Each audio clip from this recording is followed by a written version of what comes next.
सुप्रभात बच्चों, मैं राधाकांत झा, हिंदी शिक्षक, केंद्रीय विद्यालय अकमपाठ से आप सभी छात्र छात्राओं को इस वीडियो में स्वागत करता हूं, जो कि बहुत ही अच्छा वीडियो है, बहुत ही मज़ेदार।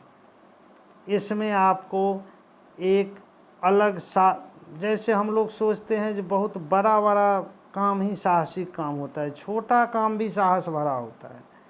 यह कक्षा 7वीं के बसंत भाग 2 का 10वां पाठ अपूर्व अनुभव है। यह ऐसा अनुभव जो इससे पहले कभी नहीं हुआ। यह एक जापानी कथा है जिसका हिंदी रूपांतरण किया गया है, और इसके बारे में इस कहानी क्या है वो हम लोग अभी देखेंगे। चलिए चलते हैं अब कहानी पर। इसमें तोतो-चान और यासुकी-चान नाम के 2 बच्चे हैं, और उसी के बीच की कहानी है जिसमें यासुकी-चान को पोलियो लगा हुआ है और उसे तोतो-चान पेड़ पर चढ़वाती है, जो कि एक अलग तरह का बात है। जो सामान्य लोग ऐसा करने से डरते हैं, जो गिर जाएगा, चोट लग जाएगा, कुछ हो जाएगा, मगर उसे इन बातों का कोई फिक्र नहीं है। अब देखते हैं आगे क्या है। कहते हैं, सभागार में शिविर लगने के 2 दिन बाद तोतो-चान के लिए एक बड़ा साहस करने का दिन आया। इस दिन उसे यासुकी-चान से मिलना था। इस भेद का पता न तो तोतो-चान के माता पिता को था और न ही यासुकी-चान के। उसने यासुकी-चान को अपने पैर पर चढ़ने का न्योता दिया था।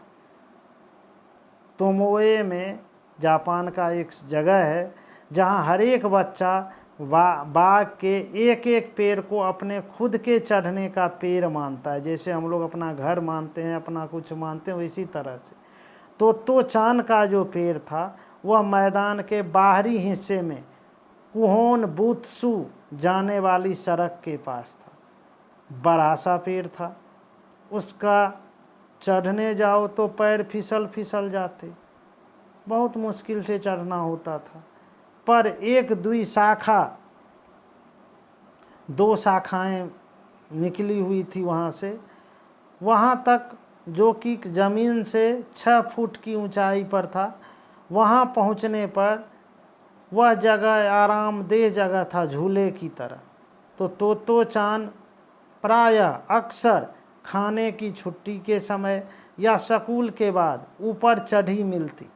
वहाँ से वह सामने दूर तक ऊपर आकाश को या नीचे सड़क पर चलते लोगों को देखा करती थी। कहता है, बच्चे अपने अपने पैर को अपना निजी संपत्ति मानते थे।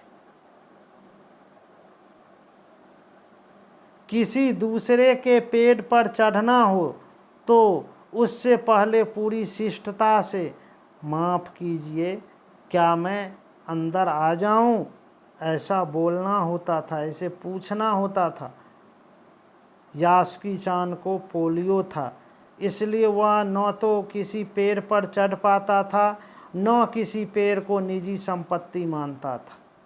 अतः तोतो-चान ने उसे अपने पेड़ पर आमंत्रित किया, पर यह बात उन्होंने किसी से नहीं कही, क्योंकि अगर बड़े सुनते तो जरूर डांटते।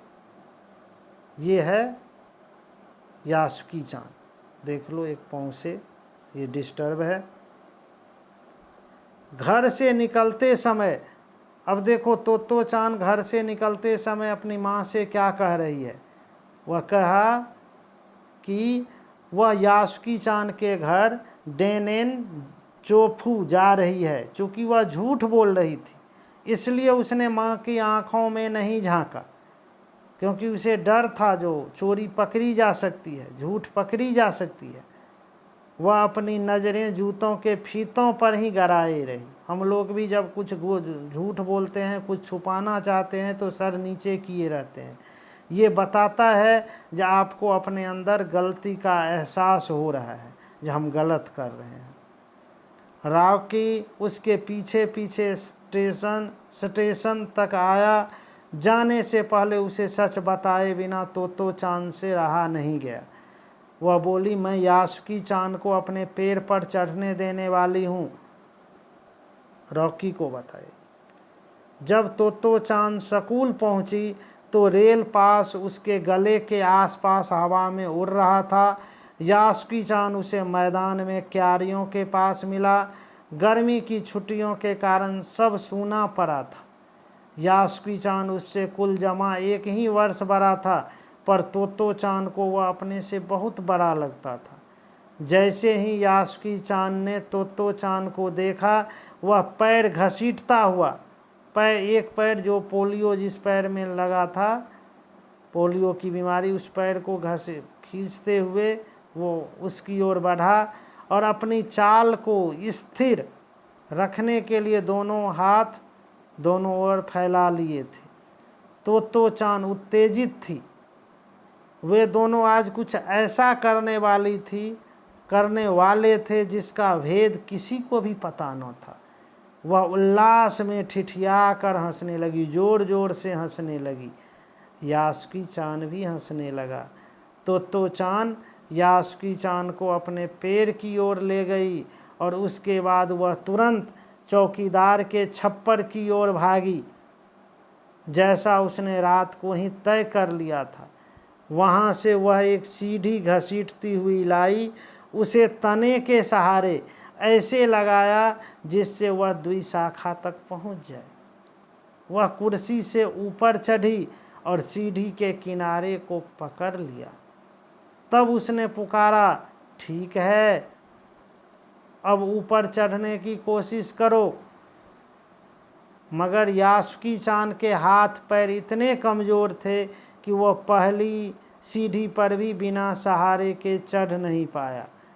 इस पर तोतो चान नीचे उतर आई और यासुकी चान को पीछे से धकियाने लगी, उसको ऊपर की तरफ धक्का देने लगी। पर तोतो चान थी छोटी और नाजुक सी, बहुत ही कोमल थी, कमज़ोर थी। इससे अधिक सहायता क्या करती।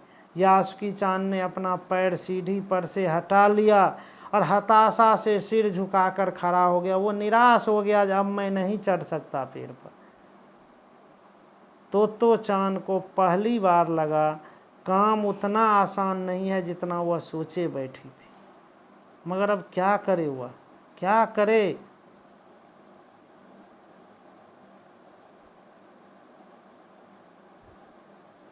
यासुकी चान उसके पैर पर चढ़े, यह उसकी हार्दिक इच्छा थी, दिल से यह इच्छा थी। यासुकी चान के मन में भी उत्साह था, मगर वो ये नहीं सोच पा रहा था कि कैसे मैं इस पैर पे चढ़ूँगा। उसका उदास चेहरा देख करके तोतो चान उसे हंसाने के लिए अपना गाल फुलाकर तरह तरह के चेहरे बनाने लगे,